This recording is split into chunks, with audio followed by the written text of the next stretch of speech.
Okay, folks, just 25 miles south of the Canadian border, right next to North Dakota on the border there, is the city of Hallock, Minnesota.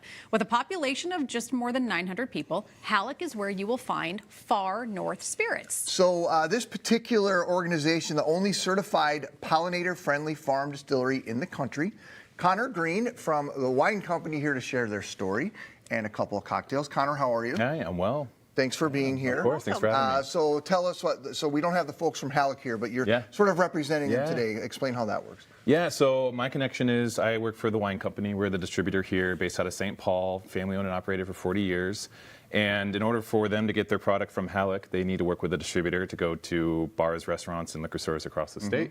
So in a way, we work on their behalf. We go in and we tell the story, how to use it, how to make it, and really what the value is behind working with a family-owned farm distillery. And this is a fourth generation farm that they have up there. Yeah, it's impressive. The Swanson family farm, founded, kind of settled in 1917.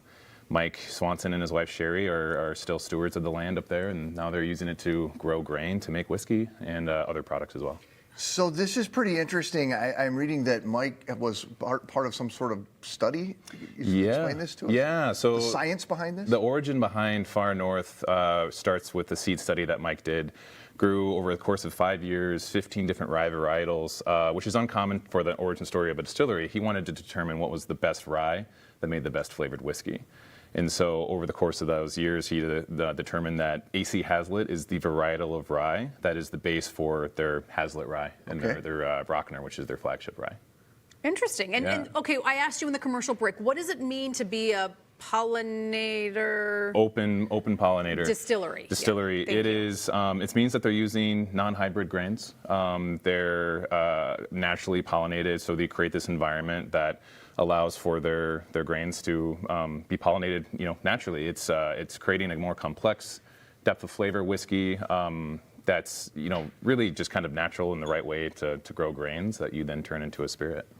All right, so you're going to make some mix some things up here for us? Yeah, absolutely. So I've got two drinks here for you. One's going to be an old-fashioned, which is instantly recognizable. A lot of people know that. So if you're entertaining for the holidays, this is always a nice one to start off with. If you want someone with a spirit-forward drink, we're going to use their flagship Rockner Rye, and we're going to do a healthy 2-ounce pour of that into a mixing glass. Why is it that more rye isn't made in our state? Is it because of the temperature? Is it because it's so stinking cold here? Because I always think of this as whiskeys obviously as like kind of southern states, warmer climates. Sure, yeah, there's some truth to that.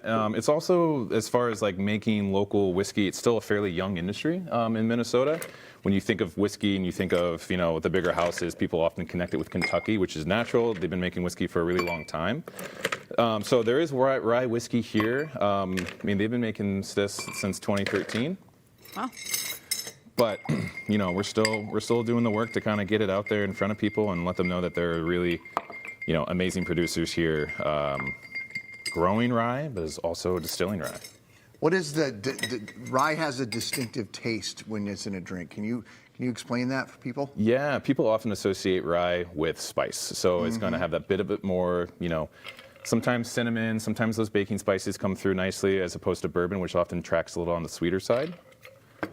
What's cool about what the Rockner Rye is in the Hazlitt varietal is that it actually goes on the sweeter side too. So a lot of bourbon drinkers really respond really well with this rye whiskey. You put the orange twist in there. Yeah. And then did you put bitters in there too, or what? Yeah. So we've got a little bittered syrup there on the side. So it's kind of all done in the mix. It's going to balance it out, make it a little bit sweeter, because we're all drinking spirit. So you need a little bit of bitter, you need a little bit of sugar to balance out, the ratio of the cocktail. And then we express a little bit of orange on there too. It's kind of like the cherry on top. It's a good drink without it, but when it's to finish with that, then it kind of completes it. It smells delicious. This is so good.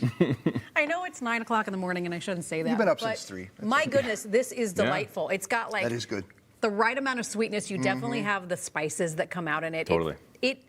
I love an old fashioned. This drink to me just feels cozy. Yeah. And this is really tasty. Yeah, and it's easy to batch as well. So those ingredients, just times it by however many people are coming over, and you've got a batched old fashioned that you can entertain with for the holidays. Sometimes they come across a little too sweet. This is not too Right. sweet. It's Yeah. really good. It's a Yeah. really good balance. All right, so you're going to make something called a gin basil smash. Yeah, next, so okay? we're going to then talk about, because they make great whiskeys, and we've talked a lot about that, but they've also got a good selection. They actually make a really fabulous rum, as well as 2 gins, and we're going to be featuring Solvay. Solvay is their flagship, and what I love about this is that it was designed to be about a sense of place. And what they chose was to capture the essence of what it smells like after rain on the prairie, which really Oh, puts that's you cool. exactly It's a where visual, like yeah. what they're talking about. So that's what they captured in this, with the botanicals, a little bit of grapefruit peel in there for the citrus. And for gin basil smash, we're doing 2 ounces of the gin, and then equal parts 1 ounce lime, 1 ounce sugar, because we want to balance out that acid. I've got it all in here as well. And then a good basil leaf, we're actually going to do and let the ice do all the muddling, so you don't need to have another tool involved with this. And then shake it in a shaker tin until it's nice and cold. Connor, is part of what you do come up, with the recipes for their items, or no? Or is this just something you do for fun on the side? Both, right? The people always ask, they are familiar with gin, they're familiar with this, but the reason why people go to cocktail bars is because they don't have to make those drinks. Yeah. Because Right. they want to make them at home. They're a little intimidated, so we do a lot of effort to try to showcase, how do I use this stuff at home? So when it comes to going to liquor stores and doing tastings or seminars at bars and restaurants, the whole point is how do I get this into a cocktail that's good and balanced and tasty to drink? And yeah, you're tangible to do at home, because Yeah. sometimes it does come across a little intimidating. Right. And so the gin basil Thank you. smash is easy because That's it's the cute. basis of a gin sour, which is a simple cocktail in itself. It's 2 ounces of your gin, 1 ounce of lime, 1 ounce of sugar, and then we're adding basil just to add a little complexity to kind of bring out more botanicals of the gin. And basil is a recognizable flavor that people often associate positively with. So That is good. That Just basil tasty. smell hits Yeah. you to begin with. It doesn't taste overly basil-y, but the smell Right. right upsets that's really good. And we don't want to make it too complex because then Yeah. you're going to get away from what's good about this. Right. So it kind of makes everything shine. Is gin having a comeback moment? And maybe it's just me being of a generation, but I feel Sure. like gin is like what my grandparents drank. Anytime that we think gin is, there's so many gins on the And market. theirs tasted like pine tree. Yeah. It was London dry style, Yep, so it was a yep. lot of Beefeater and Tanqueray. Yep. Anytime we think that gin is there's too much of it on the market, we find another one that is really interesting and compelling, and it continues just to chug along. So This is good. I didn't think of myself as a gin drinker. I would drink this. Yeah, This is that's the delightful. goal. You a lot of your mind bartenders. probably went to the pine tree tasting yeah. gin, which Yeah. it doesn't have to be that way. No. This is there are delightful. there are different flavored gins. 100%. Awesome, Connor. Well, nice to meet you. Thanks Yeah, for stopping thank you by. for having me. It's nice of you to leave all these bottles here for us.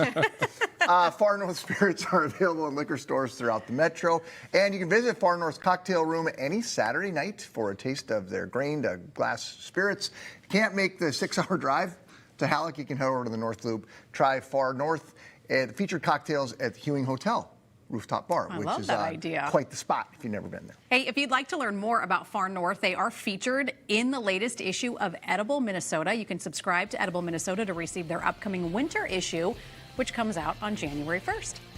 Another live look from Itasca State Park. We're back after this.